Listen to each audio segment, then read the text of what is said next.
Farms are a big part of what makes Minnesota a great state to call home, and no two farms are exactly alike.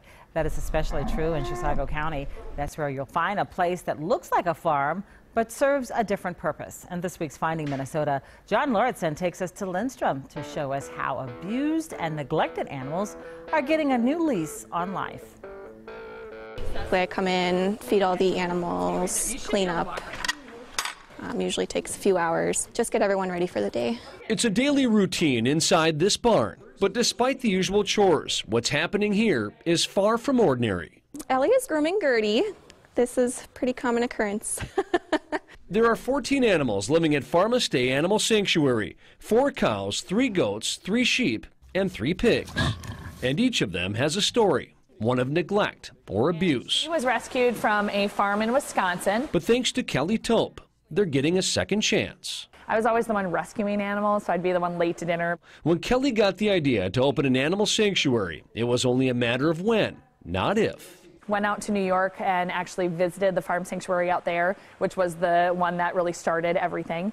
Thanks to a land donation by a Chisago County couple and with the help of eager volunteers, Farm Stay got its hooves on the ground in April. With 80 acres, they could someday have as many as 100 animals living here. And that we get about probably 4 to 5 calls a week or emails, asking us to take animals. That includes dairy goats like Christine and Clarice. They unfortunately kind of aged out, and she was also looking to downsize her herd.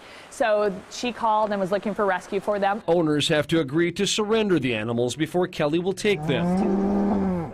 But there are cases where a lack of care by a previous owner leads to a dire situation. Timothy unfortunately had pink eye that went untreated, and because of that, both of his eyes ruptured, and so they needed to be removed. Surgery was performed at the University of Minnesota. He's doing great. And soon after, the little calf turned into an internet sensation. Kelly posted Facebook updates on his recovery, and each day, Timothy gets a little more comfortable. He will get really playful, but he'll definitely have a friend that will become almost his seeing animal. So they will be able to guide him around the enclosure up top. Most of the care and feed these animals receive comes out of Kelly's own pocket. But she's not as interested in making a living as she is making a life for animals that never really had one. And they aren't the only ones that benefit. Volunteer Larissa Thompson wants to be a veterinarian. Through volunteering here, I've been able to gain a lot more exposure to large animals, and I'm a lot more comfortable around them, which is nice because that's something that I want to do later on.